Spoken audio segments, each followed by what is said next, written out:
Neck pain occurs when the neck starts to straighten out just like this spine here. It's called hypolordosis, and this happens when there's upper cervical misalignment, changing the muscle tone of the neck.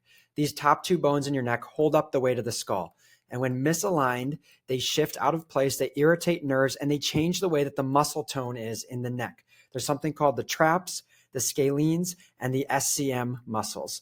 And when these nerves up top are irritated, it sends improper tone to the SCM, the traps, and the scalenes. And now it starts to pull your neck straight, and it leads to changes in the biomechanical and the structure of your spine, leading to compression on discs and irritation of very important nerves. This neck pain starts as acute, and many times it doesn't go away. It turns into being chronic, and now you start to get arthritis in your spine and degeneration because of the instability in your upper neck.